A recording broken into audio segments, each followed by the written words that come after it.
Jasser is a profile in courage. A leader who has had the courage to speak truth to power, taking on radical Islamists who promote the destruction of America. A fight Zuhdi took to Congress, to churches, to synagogues and mosques. A doctor who had the courage to speak out against the COVID shutdowns and the weaponization of government. A decorated That is a political ad for Dr. Zuhdi Jasser, a Republican candidate running for Congress in Arizona's District 4. It's in the Phoenix area. Dr. Jasser is a longtime primary care physician and former U.S. Navy lieutenant commander. Arizona congressional candidate Dr. Zuhdi Jasser joining us live today. Doctor, good to see you, and thank you so much for coming on. Traditionally, as you know, evangelicals often identify with Republicans. Muslims identify with the Democrat Party when voting. If elected, you would be the only Republican Muslim in Congress. Can you tell us why you decided to run as a Republican and not Democrat? Well, thanks for having me. And I've been a lifelong conservative. The principles of conservatism, which are small government, limited government, strong national security, sealing our border, enforcing the law, fighting for parental rights. All of these issues are things my family and I have seen just completely radicalized by the Democratic Party. And this district is now split. It was redistricted 2 years ago.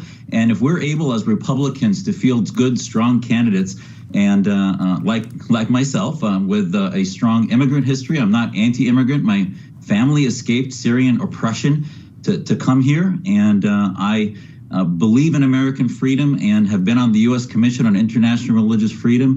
So I'll tell you, I think our house is on fire. We can flip this seat. The House is only one seat majority right now, and I think that it's important for people like me to serve. I'd like to continue serving my community, like I've done as a physician, like I've done post 9/11 and against radical Islam.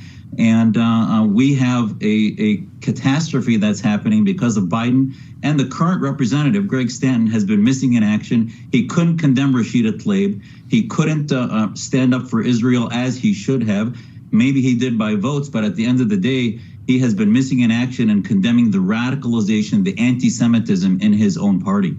Well, since you mentioned the Michigan Congresswoman Rashida Tlaib, there's a clip that's, again, from 2019, sort of giving us a perspective of how she views the Holocaust. We're going to play this soundbite for you now. There's a kind of a calming feeling I always tell folks when I think of the Holocaust and the tragedy of the Holocaust, and the fact that it was my ancestors, Palestinians, who lost their land and some lost their lives, their livelihood, the human dignity, their existence in many ways have been wiped out, and some people's passport. I mean, just all of it was in the name of trying to create a safe haven for Jews post the Holocaust. And then more present day, following the October 7th attacks in Israel, Tlaib spoke on Capitol Hill, rallying for a ceasefire immediately, crying over Israel's response to the terrorist organization Hamas. Just wanted to get your thoughts on the Michigan Congresswoman and some of her previous stances. Well, she's a classic byproduct of the farm team of radical Islamists, the Muslim Brotherhood that I've been fighting against. And, my kids, for example, and others are searching for Muslim role models. And this is why, I've had broad endorsements in my campaign, from Charlie Kirk to Hugh Hewitt, Glenn Beck, Senator Kyle, and so many more have endorsed my campaign because, A, we can begin to change the role models that exist, and B, expose the radicalism for how poorly they represent not only the Muslim community, but America in Congress. Our America has lost its sovereignty because of the radicalization of the Democrats, where there's no border, there's no enforcement of crime, against crime. And we see the Black Lives Matter movement and its anti-Semitism. And by the way, the union between the red and green axis that we see at the UN, where Israel's focused and our greatest ally in the world is targeted by the militant dictatorships of the world, we see at the AOCs and Rashida Tlaib's and Ilhan Omar's. So, I'm putting my head in because I believe I can win. This district is split. I think Americans need real leadership that can hit the ground running, not only on national security and the border, but on the economy. I've been a small business owner that has seen my practice decimated by Obamacare and socialized medicine.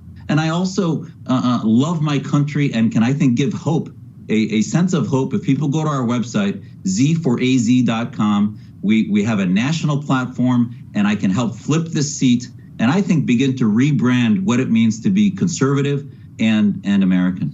All right. As we know, and you pointed out, GOP has a very, very slim majority, and Arizona is typically a swing state. We've got your website on the screen right now, so our viewers can check it out if they're interested. Dr. Zuhdi Jasser, thanks so much for coming on and having this conversation with us. Thanks for having me. Appreciate it. You're welcome. Still